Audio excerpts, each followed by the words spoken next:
Ja, nu staat de opname starten en dan wacht hij even. En je kan mijn scherm nog steeds zien?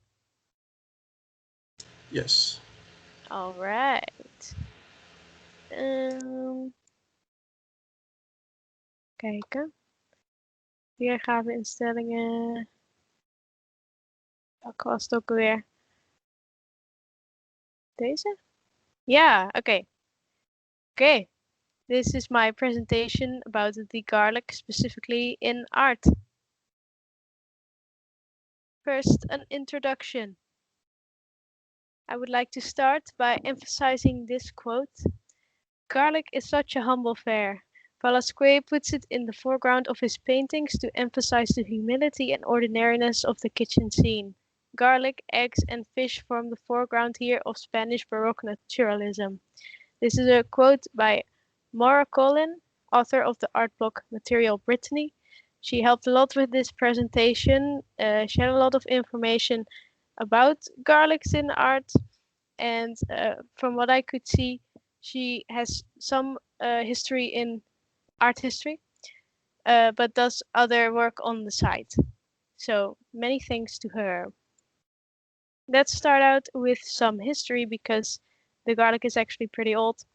It's been cultivated in Mesopotamia for 4,000 years, and also in ancient China and Egypt. It's been dated back thousands of years.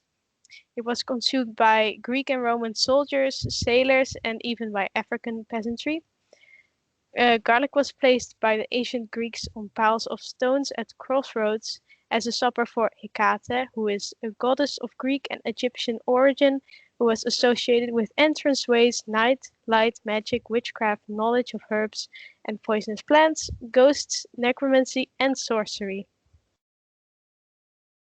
This is the first painting that I would like to analyze, Fruity Portrait by Giuseppe Arcimboldo. I think that's how you pronounce it. So a little bit of backstory on this guy. He was actually pretty famous for his time. He served 3 Holy Roman emperors in Vienna and in Prague. So he was pretty upper class. He was the person who invented this type of painting, which is pretty crazy. He just thought, I'm gonna make this wacky portrait of people with food and with items. Even back then, uh, it was just kind of seen as something really funny and interesting, which intrigued me a lot uh, because it sounds kind of like an timey meme of just people having fun. Gives him a lot of personality. And also a fun fact is that in this time, sometimes psychologists use it to determine if a person has certain brain trauma, in which they cannot really determine global and local images. So they'll be like, can you see that it's fruit and also a person? I thought that was pretty cool. The reason why I chose this painting was because of the fun and whimsy, also because the garlic returns as bracelets for him. So it's really extra fancy. He's adorned by the garlic. And also because you can see here how the garlic is very present in paintings meant for the upper class. So even there, the humble garlic finds its place. I would also like to mention this painting by him because I read that actually some scholars think that this painting might be commenting on the fact that uh, a lot of people just bought books to own them rather than to read them. At first, I was kind of confused by this because then is the right painting also commenting on that, but in terms of food, because we need food to live. So we aren't just buying food to own it, except in my last presentation, one of my classmates actually commented on the fact that maybe it does also relate to consumerism. I think that could be right, but still, I would like to mention it. I think they are both lovely paintings, though. this is the second painting I would like to talk about, Garlic Cellar by Marianne Stokes. From a little bit of a later era. She was from Austria, but this painting was made in Hungary, where she went around the countryside looking at people and painting them.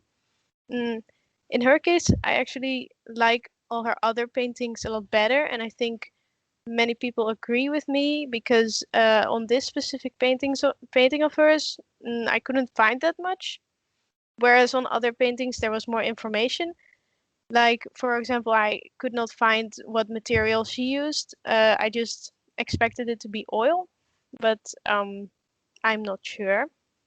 I chose this one because of the color use. I think it's really lovely. The orange is it pops very nicely. But also because, again, the garlic is used as jewelry, which is interesting on a human.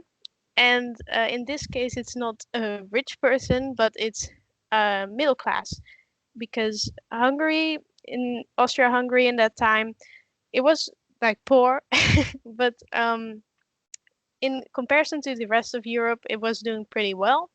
So I would say this is middle class painting. Also, most of the workforce worked in agriculture. So it's a very average person, although she does have lovely hair. I would also like to mention this painting by Vincent van Gogh, specifically because this painting shows the poorest of the poor. He painted a lot of those types of people, and even here, the garlic returns.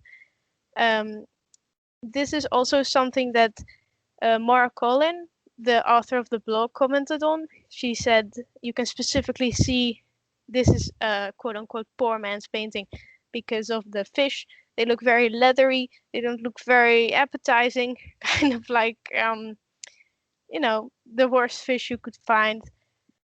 The garlic looks okay, I'd say. But yeah, we see it return here as well. The conclusion. So the garlic returns in every class of society, the poorest of the poor, the kings, some kind of supernatural aspect even, and even for the gods, which is pretty cool. Such a versatile little herb. I thought it was really cool, a connector of worlds, as so to speak. Just so yummy that no one can say no to it.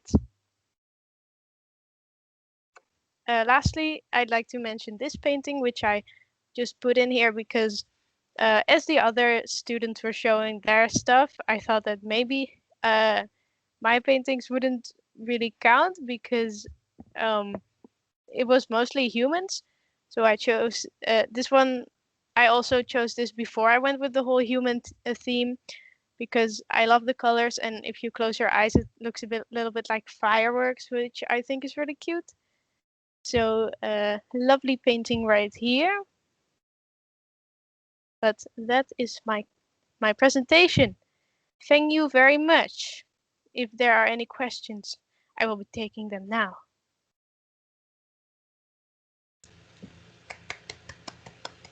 Thank you, dear audience. Thank you. Ja, dat was goed. Dank je. Wacht, laat me even